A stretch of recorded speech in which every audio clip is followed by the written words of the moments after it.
Bonjour. Donc, je vais partir d'un constat qui a légèrement été abordé par Ben, qui est qu'il y a des attaques pratiques sur le système informatique aujourd'hui. Et le constat, c'est qu'il y en a quand même beaucoup. C'est-à-dire que tous les mois, vous allez avoir, maintenant dans la presse généraliste, un article en première page disant, voilà, il y a eu une attaque sur le protocole qui permet de sécuriser les communications entre votre navigateur et le site internet que vous visitez. Et par exemple, 11 millions de sites web ont pu être attaqués, et ainsi de suite. Et la question qu'on se pose, c'est quelles sont les causes de ces failles? Parce qu'il y a une communauté cryptographique qui conçoit des protocoles pour qu'ils soient sûrs. Et pourtant, il y a des attaques tous les mois. Et donc, on peut se demander pourquoi il y a des failles. Et surtout, c'est le thème qui m'intéresse moi, que je vais essayer de développer aujourd'hui, c'est comment s'en prémunir en pratique. Donc, pourquoi ces failles? On peut trouver principalement 4 raisons qui sont d'abord, il va y avoir des erreurs de programmation. Parce qu'un protocole ou une primitive cryptographique, c'est une recette qui vous dit comment je vais communiquer entre deux personnes, comme l'a montré Ben. Et au bout d'un moment, il faut un programme qui va implémenter, qui va exécuter cette recette. Et ce programme, vous pouvez faire des erreurs. Et par exemple, le programme, l'erreur de base, c'est que le programme, au lieu de chiffrer votre message, il va l'envoyer en clair sur le réseau. Et là, forcément, il n'y a plus de sécurité. Ces erreurs de programmation, elles peuvent être subtiles. Donc, je vais y revenir plus tard. Ça peut être, par exemple, le programme, par son temps d'exécution, par la chaleur qu'il dissipe, il va pouvoir révéler des informations. La deuxième cause, ça va être les erreurs dans le protocole en lui-même, c'est-à-dire pas dans le programme, mais dans la recette, dans la forme du protocole. C'est-à-dire que le protocole, dans sa manière de vous dire de faire les choses, de communiquer avec la personne en face, va vous forcer à révéler des informations secrètes. La troisième, c'est que ces protocoles, ils manipulent des données et surtout, ils vous permettent souvent d'accéder à des données. Et donc la troisième cause d'erreur, c'est le traitement que ce protocole vous permet de faire sur les données.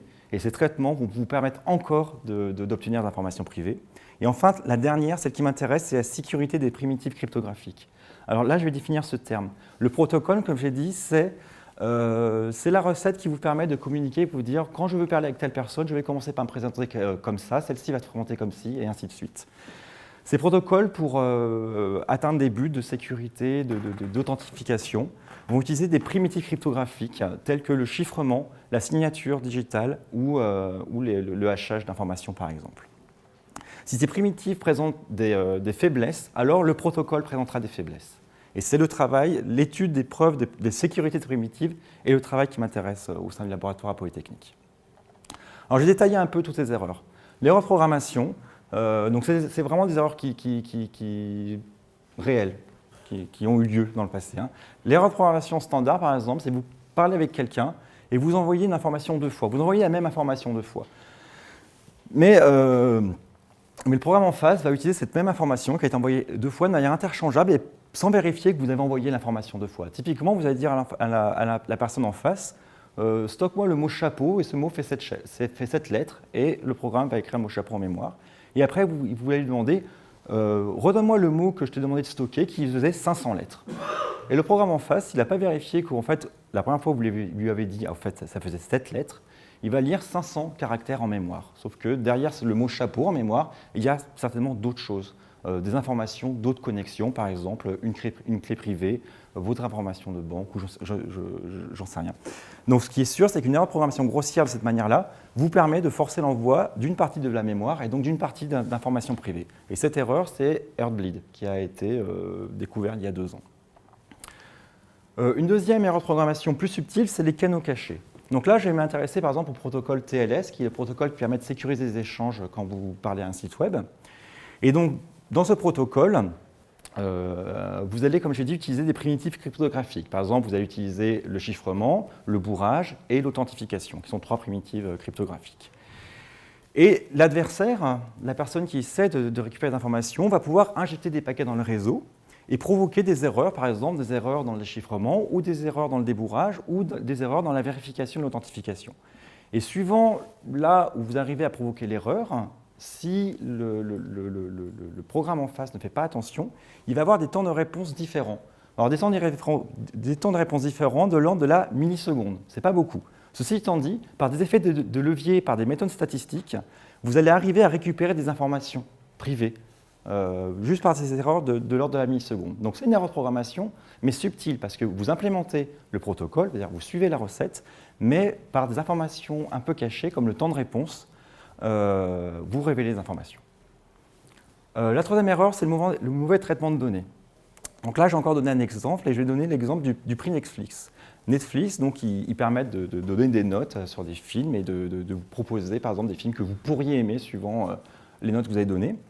Et donc, ils ont fait un concours pour organiser, pour le design, la conception d'un meilleur algorithme de filtrage, de proposition. Et pour cela, pour que les gens puissent participer à ce concours, ils ont décidé de libérer 10% de leur base de données, intégralement. Bien sûr, ils ne voulaient pas nous révéler des informations privées, donc ce qu'ils ont fait, c'est qu'ils ont anonymisé les données qu'ils ont libérées. Malheureusement, Netflix, ce n'est pas la seule base de données qui existe sur Internet. Par exemple, vous avez Allociné ou IMDb. Et si vous avez créé un compte sur Netflix et un compte sur Allociné et un compte sur IMDb, il va y avoir des informations communes sur ces trois comptes. Et par des méthodes statistiques et en croisant ces différentes bases de données, en fait, ce que vous allez arriver à faire, c'est à briser l'anonymat, à désanonymiser certains enregistrements que Netflix vous a donnés. Et donc la conclusion de ça, c'est que par un mauvais traitement de données, par exemple en libérant des données que vous pensez anonymes, que vous pensez ne pas révéler, ne pas être conteneur d'informations privées, en fait, vous révélez beaucoup. Et là, Netflix s'apprête à s'ouvrir parce que finalement, il n'y a pas beaucoup d'informations privées, mais il y a beaucoup, par exemple, de demandes, par exemple, des laboratoires, de pouvoir faire des statistiques sur des bases de données médicales. Et la solution proposée, ce serait d'anonymiser. Et si vous faites ça, en fait, vous allez révéler beaucoup de choses sur les maladies potentielles, par exemple, de personnes. Et la dernière qui m'intéresse, c'est la preuve de sécurité des primitives cryptographiques. Donc, je rappelle, les primitives cryptographiques, ce sont ces petites boîtes de base, celles de chiffrement ou la signature digitale, qui vont vous permettre après d'implémenter des protocoles sûrs. Et donc ces primitives, en fait, maintenant, il y a des études mathématiques de cette dernière pour prouver qu'elles achèvent bien, des notions de sécurité assez fortes. Et là, je vais donner l'exemple d'une primitive qui s'appelle OAEP, et qui a une histoire rocambolesque. Et ce que je voudrais souligner, c'est que ce n'est pas un exemple unique. Il y a beaucoup de primitives cryptographiques qui ont une histoire rocambolesque. Donc cette primitive, elle a été définie pour la première fois en 1994, et l'histoire se termine à peu près en 2009. Et entre-temps, en fait, vous avez eu 3 preuves de sécurité, des preuves qui ont été publiées, des preuves mathématiques, 3 preuves qui en fait étaient fausses, et qui ont abouti à soit redéfinir OEP de manière différente, soit changer les hypothèses sur lesquelles la preuve se posait. Et la conclusion que ça, c'est que c'est trop d'erreurs pour une simple primitive, et c'est beaucoup trop long, 15 ans pour une simple primitive, pour aboutir à une preuve comme quoi elle est sûre.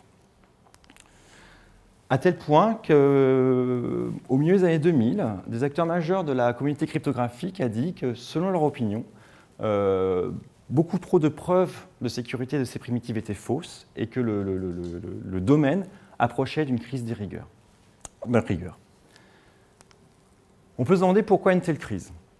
Parce que si on regarde par exemple la définition de AOP, la définition mathématique, en fait, c'est un algorithme qui est court, c'est un algorithme de 3 lignes, donc on est très loin des algorithmes d'1 million de lignes, par exemple, de contrôle d'un système d'exploitation, et qui est d'apparence simple. C'est-à-dire que si je devais vous l'expliquer, là comme ça ne va pas forcément vous dire grand-chose, mais si je devais vous l'expliquer ou vous l'expliquer à un lycéen, j'y arriverais assez facilement. Il me faudrait 1 heure pour donner quelques concepts, mais j'y arriverais.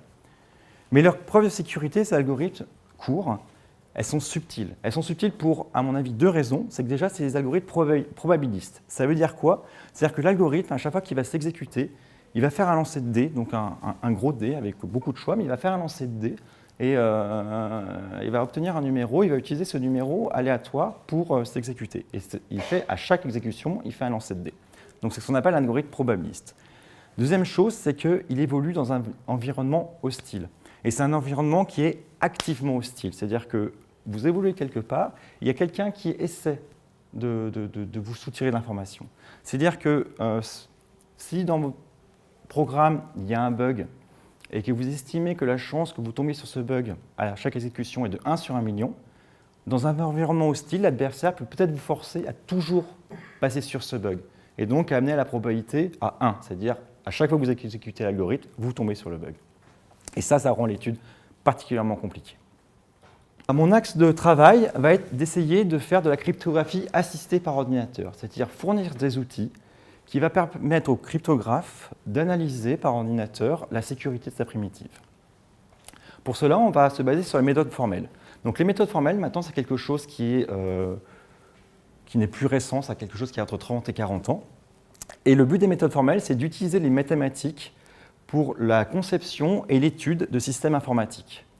Alors pourquoi l'avantage? C'est que comme vous utilisez les mathématiques, déjà, vous avez une non-ambiguïté du langage que vous utilisez. Vous définissez des notions claires, par exemple les notions claires de ce que c'est qu'un algorithme, ce que c'est qu'un chiffrement, ce que c'est que pour un chiffrement d'être sûr. L'objectif, comme je l'ai dit, ça va être d'améliorer la confiance dans les systèmes, ici en les primitives cryptographiques. Et les moyens que je vais me donner, ça va être des programmes d'aide à la preuve. C'est-à-dire qu'en plus de donner un formalisme mathématique, le but c'est de donner un programme qui vous aide à écrire la preuve et qui vous aide à vérifier la preuve. Comme je l'ai dit, maintenant, les méthodes formelles, c'est quelque chose qui existe depuis plusieurs dizaines d'années. Et donc, il y a une maturité des outils.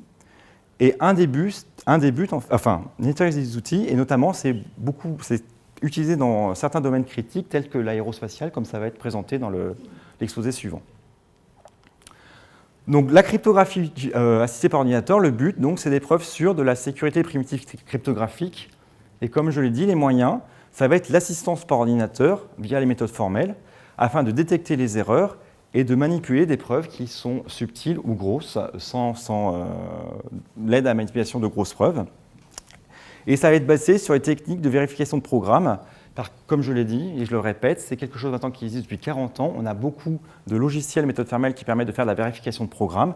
Et baser l'étude des primitives cryptographiques sur les techniques de vérification de programmes me permettra de réutiliser des outils existants.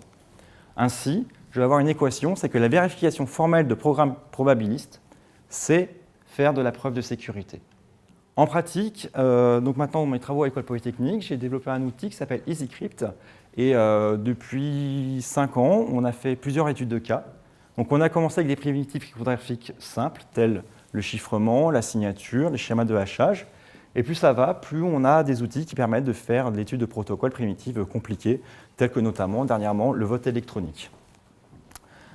On a aussi certains intérêts pour certaines agences gouvernementales, notamment on a eu l'Institut national de standardisation américain qui nous a commandé une preuve de sécurité pour une certaine propriété d'une signature de hachage qui s'appelle SHA-3. Et ceci va me permettre de finir sur une conclusion, enfin sur un point, c'est que dans le titre, il est dit preuve de sécurité sûre, et ça je pense avoir bien introduit, mais aussi autonome. Pourquoi autonome? C'est que comme vous l'avez vu, vous avez des instituts de standardisation, qui sont des agences étatiques, qui vont définir, elles aussi, des primitives cryptographiques. Et on peut se poser la confiance qu'on va avoir en ces primitives.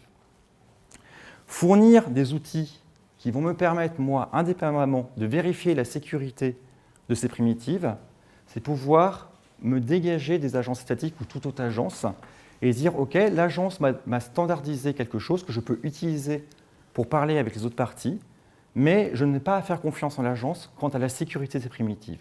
Je peux indépendamment vérifier ces preuves et être sûr que quand je parle à quelqu'un, je vais bien lui parler parce que je suis le protocole, mais aussi ce protocole est sûr et donc on ne va pas pouvoir me voler les informations. En conclusion, j'espère avoir bien introduit que l'étude de la sécurité des protocoles, c'est une tâche délicate, mais que c'est une tâche qui peut être soutenue par l'utilisation de méthodes formelles qui vont vous donner des garanties plus fortes sur leur sécurité, qui vont vous permettre qui vont aider le cryptographe à écrire les preuves et à les vérifier, et qui vont vous donner des preuves vérifiables en isolation. Merci.